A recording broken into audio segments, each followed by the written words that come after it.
شان مصطفیٰ. آپ نے تیسری نشانی پوری کی، عرض کی یا رسول اللہ ہاتھ آگے بڑھائیں اور مجھے اپنی غلامی میں قبول فرما لیں. حضرت سلیمان فارسی منزلیں طے کرتے کرتے گرتے گراتے حضور کی قدموں میں آ پہنچے، کلمہ پڑھا، مسلمان ہو گئے. آپ مسلمان ہوتے ہیں تو سامعین محترم اب مسلمان تو ہو گئے لیکن وہ یہودی کی غلامی سے آزادی نہیں مل رہی تھی. دن گزرتے، جب موقع ملتا آ جاتے، موقع نہ ملتا تو حضور کی بارگاہ میں نہ آتے. باقی مسلمان آزاد تھے، جب ان کا جی چاہتا حضور کے پیچھے آ کے نماز بھی پڑھتے، جب جی چاہتا حضور کے سامنے بیٹھ کے حضور کا خطبہ بھی سنتے، جب جی چاہتا حضور کے رخ انور کا دیدار بھی کرتے، زیارت بھی کرتے. لیکن سلیمان اپنی غلامی کی وجہ سے کچھ نہیں کر سکتا تھا، نہ حضور کے پیچھے نماز پڑھ سکتا تھا، نہ حضور کے سامنے بیٹھ کے خطبہ سن سکتا تھا، نہ حضور کے سامنے بیٹھ کے حضور کے رخ انور کا دیدار کر سکتا تھا. سامعین محترم اور طلب کیسی تھی حضور کے سامنے بیٹھ کے خطبہ سننے کی، طلب کیسی تھی، جستجو کیسی تھی. آپ کو بات بتاؤں کہ حضور کی بارگاہ کے اندر ایک دفعہ لوگ آئے بدھ والے دن، دور کے لوگ تھے، بدو لوگ تھے، بدھ والے دن آگے اور بدھ والے دن آگے حضور کے سامنے بیٹھ گئے. حضور نے فرمایا کہ تم کہاں آئے ہو؟ تم تو جمعے کے دن آیا کرتے تھے، تم جمعے کی نماز پڑھنے کے لیے آتے تھے، آج تم بدھ کو آگے ہو. کہنے لگے کہ آقا یا رسول اللہ ہم جمعے کو ہی آتے ہیں لیکن جمعے کو آتے ہیں آپ کے سامنے بیٹھنے کا موقع نہیں ملتا، ہمارے سے پہلے صفیں مکمل ہو جاتی ہیں. آقا یا رسول اللہ آپ کے سامنے بیٹھ کے آپ کا خطبہ سننے کے لیے ہم بدھ والے دن ہی جمعہ پڑھنے کے لیے آگے ہیں کہ آپ کے سامنے بیٹھ کے خطبہ بھی سنیں گے، آپ کے روح انور کا دیدار بھی کریں گے. سامنے لوگ جب طلب یہ ہو، صحابہ کی کیفیت یہ ہو تو سلیمان سے رہا جانا تھا. سلیمان کہتے ایک دن حضور کی بارگاہ میں آگے اور یہ دن یوں ہی گزرے، تھوڑے دن نہیں گزرے، 5 سال گزرے. 5ویں ہجری تک حضور حضرت سلیمان دیکھتے رہے. بالآخر کہا آقا یا رسول اللہ موقع ملا، کہا یا رسول اللہ اب غلامی نہیں کی جاتی، اب اوروں کی غلامی نہیں کی جاتی، آقا اپنی غلامی میں لے اور دنیا کی غلامی سے مجھے آزاد کرے. یا رسول اللہ دنیا کی غلامی نہیں قبول، اپنی غلامی میں لے لیجئے. سامعین محترم حضرت سلیمان کہتے ہیں حضور نے ارشاد فرمایا سلیمان بتاؤ پھر اپنے مالک سے جا کے بات کر لو، اپنے مالک سے کہو کہ آپ میرے ساتھ بات کر، کیا لے گا میرے سے اور مجھے اپنی غلامی سے آزادی دے دے. سامعین محترم حضرت سلیمان کہتے ہیں میرے دل میں امید جاگی، میں جاتا ہوں حضور کی بارگاہ میں اور میں جاتا ہوں اس یہودی کے پاس، اپنے مالک کے پاس. اس نے کہا مجھے آزاد کر دے، کچھ قیمت میں تجھے اب دیتا ہوں، کچھ قیمت بعد میں دیتا ہوں، میرے ساتھ کوئی بات طے کر لے اور مجھے آزاد کر دے. اس نے کہا سلیمان، اب اسے پتا تھا کہ سلیمان کہاں سے ادا کرے گا، کہ کہاں سے بات اس نے کر دی، لیکن پتا تھا کہ ادائیگی ہوگی نہیں اور سلیمان ہمیشہ میری غلامی میں ہی رہے گا. اس نے وہ شرط رکھی جو پوری ہونے والی تھی نہیں. کیسے ممکن تھا کہ یہ شرط پوری ہوتی؟ حضرت سلیمان فارسی کو وہ کہنے لگا سلیمان اگر تو نے آزاد ہونا ہے تو میری 2 باتیں ہیں، دونوں پوری ہوں گی تو میں تجھے آزاد کروں گا. حضرت سلیمان کہتے ہیں بتا تیری 2 باتیں کون سی ہیں؟ اس نے کہا پہلی بات تو یہ ہے کہ میں 300 کھجور کے درخت چاہتا ہوں، 300 کھجور کے درخت لگ جائیں، ہرے بڑے ہو جائیں تو میں تجھے آزاد کروں گا. اس نے کہا دوسری نشانی یہ ہے 40 اوقیہ چاندی اگر تو مجھے دیتا ہے تو میں تجھے آزاد کروں گا. 2 شرطیں تھی، ایک 40 اوقیہ چاندی اور دوسری شرط تھی کہ 300 جو ہے وہ پودے کھجور کے اس کا باغ دے کر تجھے آزاد کروں گا. دوستوں مخاطب کہتے ہیں آج ہمارا دور غلاموں کا دور نہیں ہے، آج انسانیت مجموعی طور کے اوپر غلامی سے آزاد ہو چکی ہے. یہ غلام کی ایک شرط ہوتی تھی، یہ غلام کی ایک قسم ہوتی تھی جسے مخاطب کہا جاتا ہے، مخاطبہ جسے کہا جاتا ہے. اور مخاطب اس غلام کو کہتے ہیں کہ کچھ قیمت دے دے اور کچھ قیمت بعد میں دے. آزاد اس وقت تصور کیا جائے گا جب ساری جو ہے وہ قیمت ادا کر دے گا, پھر وہ مکمل طور پہ آزاد تصور کیا جائے گا. حضرت سلیمان فارسی مخاطبت کے ذریعے آزاد ہوئے. آپ نے قیمت ادا کی, آپ حضور کی بارگاہ میں چلیں گے اور عرض کی یا سنا مالک نے تو بہت بڑی شرط لگا دی ہے. حضور نے فرمایا سلیمان بہت بڑی شرط کون سی لگا دی ہے؟ عرض کی یا سنا اس نے کہا ہے کہ 40 اوقیہ چاندی دیتے ہو تو تجھے آزاد کرتا ہوں. دوسرا اس نے کہا ہے کہ 300 پودے کا لگا ہوا ایک باغ دیتے ہو تو میں آزاد کرتا ہوں. حضور نے فرمایا کہ بس اتنی سی بات. عرض کیا چنا اتنی سی بات, یہ تو بہت بڑی بات ہے. حضور نے ارشاد فرمایا کہ سلیمان یہ بہت بڑی بات نہیں ہے, یہ جتنا مرضی رکھ لے لیکن سب کچھ میرے رب کی قدرت کے اندر ہے. کوئی کچھ بڑا نہیں ہوتا. سب سے بڑی ذات اگر کسی کی ہے تو صرف میرے مالک کی ذات سب سے بڑی ہے. حضرت سلیمان فارسی کہنے لگے حضور کی بارگاہ کے اندر کہیں سے ایک انڈے کی مقدار کے برابر سونا آیا اور حضور نے فرمایا کہ سلیمان ادھر آؤ اور جا کے اپنے مالک کو یہ دو اور اسے کہو کہ باقی کی قیمت تجھے ہم بعد میں ادا کریں گے. آپ نے کہا یا رسول اللہ یہ انڈے کی مقدار کے برابر سونا یہ 40 اوقیہ چاندی کو پورا کرے گا؟ یا رسول اللہ یہ تو بہت تھوڑا ہے اس کی مقدار کے اندر. حضور نے فرمایا سلیمان جا کے دے تو جب تو دے گا کوئی کمی رہ گئی تو میرے سے آ کر مل لینا. حضرت سلیمان فارسی نے وہ انڈا اٹھایا جو سونے کی مقدار کے برابر تھا اور آپ کہتے ہیں کہ جس وقت میں لے کے گیا تو وہ سونے کی مقدار کے برابر تھا. جب جا کے میں نے اس یہودی کے سامنے اس کو تول کے دیا تو وہ 40 اوقیہ چاندی کے مقدار کے برابر بن گیا. آپ حضور کے دستے مبارک لگے, وہ جو چھوٹا سا سونا تھا وہ 40 اوقیہ چاندی کے برابر ہو جاتا ہے. دوستو آپ کہتے ہیں میں واپس آ گیا, میں نے کہا یا رسول اللہ یہ تو اٹھا کے دے دیا, اب یہ درخت کب لگیں گے, یہ پودے کب لگیں گے؟ حضور نے صحابہ سے کہا صحابہ اپنے دوست کی مدد کرو. حضرت صحابہ نے کسی نے 5 پودے دیے, کسی نے 10 پودے دیے, کسی نے 15 پودے دیے, کسی نے 30 پودے دیے اور یہ ٹوٹل 300 پودے بن گئے. حضور نے فرمایا پودے اکٹھے کرنا لیکن اس کو لگانا نہیں ہے, اس کو میں خود آ کے لگاؤں گا. جب 300 کی گنتی پوری ہوئی حضرت سلیمان نے کہا یا رسول اللہ 300 کی گنتی پوری ہو چکی ہے. حضور نے فرمایا کہ چلو سامعین محترم آپ نے بھی وہ باغ جو مدینہ پاک گئے ہیں وہ دیکھا ہوگا. مسجد قباء سے جب باہر نکلتے ہیں, مسجد قباء سے نوافل پڑھنے کے بعد جب انسان مسجد نبوی کے لیے نکلتا ہے تو بائیں طرف سڑک کے بائیں طرف حضرت سلیمان فارسی کا باغ آتا ہے.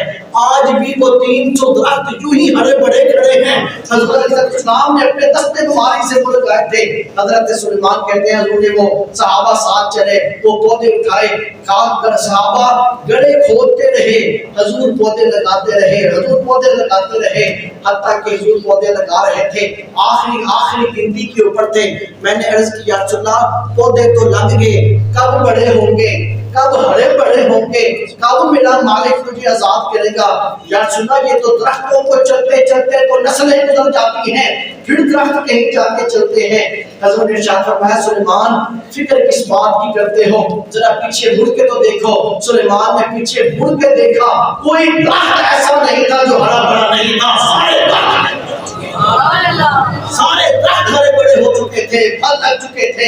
آپ نے کہا جا کے اس یہودی سے کہہ کہ آپ اپنی گنتی بھی پوری کر لے, 300 درختوں کی گنتی بھی پوری کرے, یہ بھی دیکھ لے کوئی خشک تو نہیں ہے, سارے ہرے بڑے بھی ہو چکے ہیں. سامنے محترم یہ تو وہ نبی پاک الزما ہے, یہ تو حضور نے پودا لگایا تھا.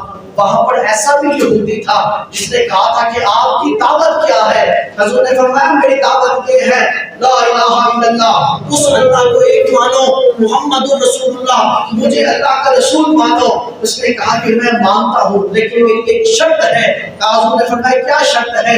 کہا کھجور کا باغ لگا کے دو مجھے, اور اگر وہ لگ جائے گا پھل پک جائے گا تو میں آپ پہ کلمہ پڑھ کے مسلمان ہو جاؤں گا. سامنے محترم حضور علیہ السلام نے فرمایا بس اتنی سی بات عرض کی. اس نے کہا کہ رسول بس اتنی سی شرط ہے.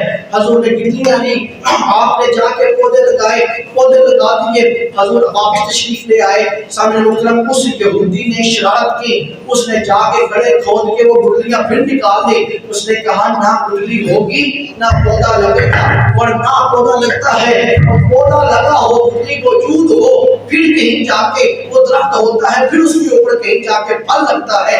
اس نے کہا گٹلی ہی نکال دو، جب گٹلی نکل جائے گی تو پیچھے کچھ بھی باقی نہیں بچے گا. سامعین محترم، اس کی خبر نہیں تھی اس بات کی کہ یہ وہ نبی و آخر الزمان ہے. ایک چھوٹا سا MBA بن جائے، MNA بن جائے، اس کے اختیار ختم نہیں ہوتے. وزیر اعظم بن جائے، اس کے اختیار نہیں ختم ہوتے. حضور ایک علاقے کے بادشاہ تھے، حضور ایک قصبے کے بادشاہ تھے، حضور ایک ملک کے بادشاہ تھے. نہیں دوستو، حضور نے فرمایا میرے 2 وزیر آسمان کے ہیں، میرے 2 وزیر زمین کے ہیں. آسمان والے وزیر جبرائیل و میکائیل ہے، زمین کے وزیر ابو بکر و عمر ہے. دوستو جہاں جہاں تک وزارت ہو وہاں وہاں تک بادشاہت ہوتی ہے، اور جہاں جہاں تک بادشاہت ہوتی ہے وہاں وہاں تک اختیارات ہوتے ہیں. رب نے زمین و آسمان بنا کے مصطفیٰ کے ہاتھوں میں دے دی، اور صرف یوں ہی نہیں دے دی، ہاتھوں میں نہ دی صرف، بلکہ کل مختار کل بنا کے اپنے محبوب کو دیا اور کہا میرے مصطفیٰ جیسے جیسے چاہو گے، جیسے جیسے اشارے کرتے جاؤ گے، کائنات تیری بات مانتی چلی کائنات تیری بات مانتی چلی جائے گی. سامنے مطلب گٹلیاں اس نے نکال دی. اور دوستو صبح ہوئی اور آپ کہنے لگا کہ چلے جا کے دیکھیں اگر تو باغ لگ چکا ہے، اگر تو وہ پھل پک چکا ہے تو ہم جا کے میں آپ کو کلمہ پڑھ لیتا ہوں. حضور نے فرمایا کہ چلو. سامنے محترم وہ جاتا ہے، جا کے ہکا پکا رہ گیا کہ درخت بھی لگے ہیں. صرف درخت ہی نہیں لگے بلکہ درختوں کے اوپر کھجوریں بھی لگی ہیں. جب پہلے حیرانی کا عالم یہ تھا کہ درخت کیسے لگ گئے جب کھجوریں ہی، جب گٹلیاں ہی موجود نہیں تھی. اس نے کہا درخت تو لگ چکے ہیں، میں یہ کھجور بھی کھا کے دیکھ لوں کیا یہ واقعی اصلی کھجور ہے. سامنے محترم اس نے کھجوریں توڑی. اس نے جب توڑتا ہے اندر سے گٹلی نہیں نکلی. وہ چباتا ہے، کہتا ہے یا رسول اللہ کھجور ہے تو بڑے مزے کی لیکن اس کے اندر گٹلی موجود نہیں ہے. حضور نے فرمایا گٹلی تو رات کو نکال کے لے گیا تھا، گٹلی کہاں سے ہونی تھی. سامنے محترم آج بھی کھجوروں کی قسموں میں وہ کھجور موجود ہے کہ جس کے اندر گٹلی نہیں ہوتی، اور اس کے کھانے کی علیحدہ ہی کوئی لذت ہے کہ جب انسان اس کھجور کو کھاتا ہے. دوستو یہاں تو گٹلیاں موجود نہیں تھی، میرا نبی پھر بھی اگانا چاہتا ہے. اور پھر حضرت سلیمان کے تو پودے لگائے گے. کہا سلیمان پیچھے مڑ کے دیکھ، پیچھے مڑ کے دیکھا تو باغ بھی ہرا بڑا ہو چکا تھا. سامنے محترم آپ نے کہا کہ جا جا کے اسے کہہ کہ اپنے پودے پورے کر لے. دوستو اس نے پودے پورے کیے. پہلے چاندی 40 ہوکیا دیکھ کے تھا حیران، پھر 300 پودے دیکھ کے حیران ہوا. کہا سلیمان کیا میں تجھے عذاب کرتا ہوں. سامنے محترم سلیمان دنیا کی غلامی سے آج آزاد ہوتا ہے. سن 5 ہجری تھا جس وقت یہ واقعہ پیش آیا. سلیمان دنیا کی غلامی سے آزاد ہو کے اب حضور کی بارگاہ میں آ گیا. محمد کی غلامی سند ہے آزاد ہونے کی، محمد کی غلامی سند ہے. ہزاروں غلامیاں حضور کی غلامی کے اوپر، ہزاروں آزادیاں حضور کی غلامی کے اوپر قربان کر دی جاتی ہیں. سامعین محترم جو مدینے کی گلی میں آ کے بک جاتا ہے اسے پھر دنیا کی آزادیوں کی ضرورت نہیں رہتی ہے. جب تک بکے نہ تھے کوئی پوچھتا نہ تھا، تو نے خرید کے انمول کر دیا. دنیا کی غلامی سے آزادی ملی، حضور کی غلامی میں آ گئے. اور حضور نے کیا ارشاد فرمایا؟ حضور نے فرمایا کہ سنو لوگو، سلمان منا اہل البیت، سلمان میری اہل بیت میں سے ہے. سلیمان کو میں اپنی اہل بیت میں شمار کرتا ہوں. کہا کہ سلیمان وہ ہے کہ جس نے میرے لیے نہ جانے کہاں کہاں سے گزر کے آیا، نہ جانے کس کس کے در کے دھکے کھائے، نہ جانے کون سے شہر کو اور کہاں کہاں اس کو اپنے ماتھے ٹیکنے پڑے. سلیمان نے میرے تک آنے کے لیے بڑی مارے کھائی ہیں. حضرت سلیمان کو پھر مقام بھی وہی ملا کہ جب تک بکے نہ تھے کوئی پوچھتا نہ تھا، تو نے خرید کی انمول کر دیا. کہا سنو سلیمان میری اہل بیت میں سے ہے. سیدہ کائنات کہتی ہے کہ کسی کو اس طرح گھروں میں آنے کی اجازت نہیں تھی. کہ جس طرح حضرت سلیمان ہمارے گھر میں آیا کرتے تھے، اس لیے کہ سلیمان کو حضور نے اپنا اہل بیت میں شمار کیا تھا کہ سلیمان میری اہل بیت ہے، اس کو میں اپنے خاندان کے اندر شمار کرتا ہوں۔ دوستو پھر کیوں نہ وہ کہتا کہ جب تک بکے نہ تھے کوئی پوچھتا نہ تھا، تو نے خرید کے انمول کر دیا۔ کسی نے کہا تھا کہ ککھاں وچ رلدے سن وقت میرے، کہا مہربانہ ذی شانہ سلطانہ، بڑے کرم کمائی نہیں بلا ہوئی، بڑے کرم کمائی نہیں بلا ہوئی، ککھاں وچ رلدے سن وقت میرے، ککھوں لکھ بنایا ہی بلا ہوئی۔ پتا سردار نو اپنی کیتیاں دا، پتا سردار نو اپنی کیتیاں دا، پردے ایباں تے پائے نہیں بلا ہوئی۔ سامعین محترم، یہ یوں ہی نہیں نصیب ہو جاتا۔ حضرت سلیمان نہ جانے کہاں سے تک کھاتے کھاتے حضور کی بارگاہ میں آئے۔